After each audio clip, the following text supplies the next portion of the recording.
I'm Donna Drake. And I'm Harlan. Where are we? We're at Tribeca 2025, New York City. How you feeling? I'm feeling pretty good. I thought it was going to have a deluge of water on us, but it's not too crazy. See, a deluge is a big word. We don't hear that on Soul Free a lot. Okay. So that's what happens when we're with Donna Drake on site. We hear big things, and I'm psyched because this is a big thing tonight. It's a big thing. Andy Kaufman. Bump. Bum. Yay, Andy Kaufman. Okay, so this is a documentary, I guess is what you would say. Great cast, great people, and what they did is they took audio tapes from Andy, many years of them. Did you know that he walked around with a cassette recorder? Oh yeah, and that's the magic of Tribeca. This is another magical Tribeca moment where tonight on screen, Andy Kaufman is going to be brought back to life. So this is going to be a very special film. I'm psyched we're here for it, and we're psyched we're about so many other things going on this year. I think we should be like Andy. I think we should have a microphone in our tape recorder in our pocket. Yeah, well, basically we do. I mean, we have our phone. We could do it. Yeah, and tonight we have Lorraine. Lorraine Leno! Big shout out to Lorraine. We love you, Lorraine. Be well. Joining us now is Clay. Clay, how excited are you for this? I'm so excited. I mean, listen, we're in New York. This is Andy Kaufman's backyard, close to where he grew up and where he really got started in his career at Catch a Rising Star and a lot of comedy clubs around here. So this just feels right, to be here showing this movie, and I'm excited to see how it goes. So an interesting cast of characters, both behind the scenes and in front of the camera. What brought you together? Have you worked with Ross before? Who are some of the people that you've worked with before, and how did you put this whole team together? I mean, listen, I feel very fortunate that I have this amazing group of producers that honestly brought me the project. And so I've worked with Ross Dinnerstein at Campfire. I think this is our 4th project together. And we've done a couple series, we've done a couple features, and Dwayne Johnson and $7, his company, and Dave Letterman at Worldwide Pants, they all formed together and wanted to make this documentary on Andy because they all love him. Dwayne loves him. Andy's one of the best wrestling heels that has ever existed. So, they brought this project to me to see if I wanted to be a part of telling it, and then we went to the family and asked them if, what it would be like to try to collaborate together, and the family said, we just want to do something that is like a deeper, more three-dimensional portrait of our brother than we've seen, before. And I was really interested in that too. And that sort of led us to these conversations to get to these audio tapes, which were the crux of the whole movie. What about this particular project that made you say yes as the executive producer? Oh, I'm a huge fan of Andy Kaufman. Since his comedy specials on Comedy Central, I've always been a fan. He's inspiration to my life, really. And not your first time at Tribeca. No. Yeah, tell us about, I know, right. Da-da-da-da! Big time, 4. Okay, tell us about your other appearances at Tribeca. I directed a movie called Waldo on Weed, Whoopi Goldberg produced. I was a co-executive producer on Butterfly in the Sky, and I was a producer and editor on Ghost Heads. Congratulations. What do you attribute your success to, Tommy? I just don't stop. If you don't quit, nobody's going to fire you, right? You just keep going, right? I've actually never been hired, so. So I heard high school, right? Even before high school, yeah. Okay, tell me about that. Yeah, we were elementary school friends together. My cousin, Greg, and him were in the class just before me, and Greg and I, my cousin, moved back to the city, and he showed up one day. We lived in the same apartment building, my cousin and I. We were both in the film, I think. So, I believe so. I don't think you're on the cutting room floor. I think you made it. I think you made it. yeah, well, why would you be talking to me, right? So I'm representing the whole gang, I guess. Yeah. Was he always kind of making those funny little sounds and things? Was he kind of making funny sounds back then, or being playful? Would you go to the grocery store and something crazy would happen? Give us a little inside look. We had a little code we used whenever we were on the phone. I don't know if I should. It's a secret code, but I'll let you know. It's I would say LV. Okay.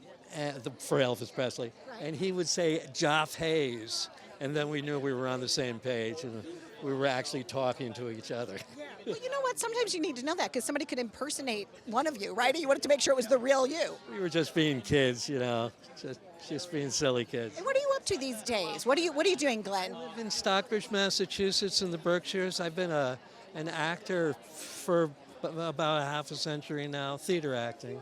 So yeah. Yeah, Shakespeare, that's the one that goes with the heartbeat. Shakespeare. Some Shakespeare? I do Shakespeare, and Give me a line from Shakespeare. this above all, to thine own self be true. You've worked with this team before, like some of the partners, right?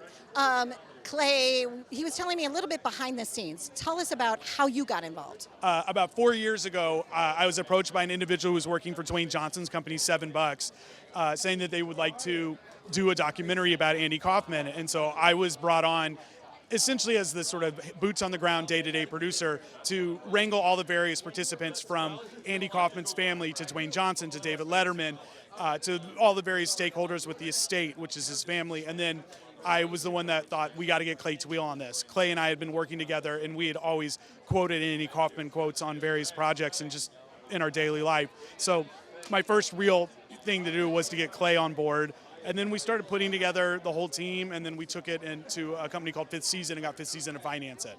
And McNair did the score. Yes. Did you enjoy working with him? Yes, absolutely. The score is incredible. Disney things, he's done a lot of work.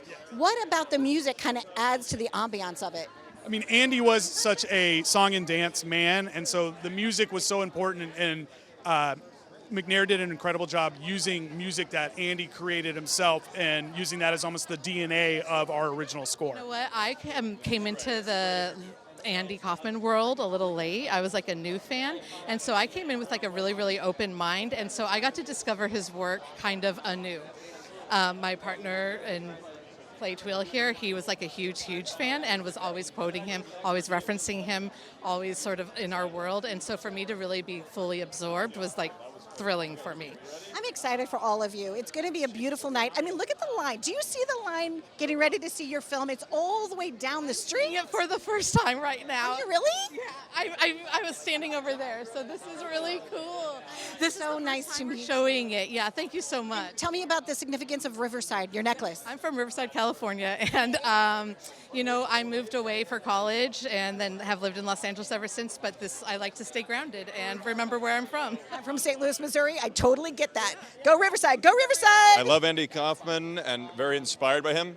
And I'm just happy to, it's cool. I can just walk over here. You also love like Rich Little, so many of those impressionists, right? At what age did you kind of know that you wanted to do this? Kaufman was so great. He would do this weird like Elvis thing. You know, he was incredible. I was a kid and I just loved comedy. Yeah, he was amazing. I fell in love with comedy at a young age, and I was watching these guys on YouTube. The old guys. Now they're old. You've been doing the celebrities. What was the most challenging person that you did? Was it Jeff Goldblum? Like, who was it? Well, he's very fun. Jeff Goldblum, JEFFGOLDBLUM. Very fun. Thank you. Very sensual, of course. Really has with the camera, if you know what I mean. He really has the camera lens. Jeff Goldblum, you know what I mean? Yeah, this guy's shocked, or very shocked right here, but thank you. We're talking about Goldblum, by the way. I would say most challenging one to do, oh my God, that's a good question. I think like Bill Gates I was doing, he sounds like Kermit the Frog. It's like, well, it's great to be here at Tribeca, watching this film. Happy to be, of course, politically, a lot to work with at the top of the country. So it's never ending, yeah. At what age, though, did somebody say to you, Matt, I think you've got some talent? Like, was your second grade, third grade? Like, for you personally? When I was like 4 years old and I watched Austin Powers, then I started to get a feel for that I could do this, sort of. So I'm figuring it out. Well, you're making a great career of it, and you're making a lot of people happy. Thank you very And my children are in their 30s, and I was so surprised that he passed at 35, because when we all like knew that he passed or whatever, he seemed more of like a grown-up to me, right? Born in the 40s, really wonderful person, and has left his imprint, if you will, right? Brandon Tartikoff was, behind Taxi and everything. Lots of fun. He didn't consider himself a comic, but more of a performance artist. Is that correct? Absolutely. He said, I never told a joke in my life. He did not tell a joke on stage. And I think that the legacy and the lasting impact that he's made, I don't know where I heard this, but I think it was Lorne Michaels said that I worked with him and knew him for 7 years, and I've been talking about him for 40. So it just is, it is emblematic of, how poignant and how powerful his performance art was, that it sticks with everybody for so long. It was a joy to speak with you tonight. Break a leg. I'm so happy for you to see it on the big screen. You must be thrilled. I'm thrilled. Listen, I love watching movies in a theater with a room full of people, and so this is the best. Bring on the popcorn. Nice to meet you. Happy journeys. What are you most looking forward to tonight? Some of the people on your team haven't, this is the first time they're seeing it on the big screen. My 14-year-old daughter's here, and so I'm very excited for her to see it. And she doesn't get to see a lot of the stuff I make because I make so much true crime. So I'm really excited for her to get to see it. I saw the twinkle in her eye when you took a family photo. I know that she's proud of you, and I know that you're just equally as proud of her. I am. So happy journeys to you. So nice to meet you, Nice Ross. to meet you. I'm very happy. I'm very happy right now. I feel like tonight's energy is like super exciting. You have to be here, and I hope through this television show you get to feel as if you were. Stay tuned.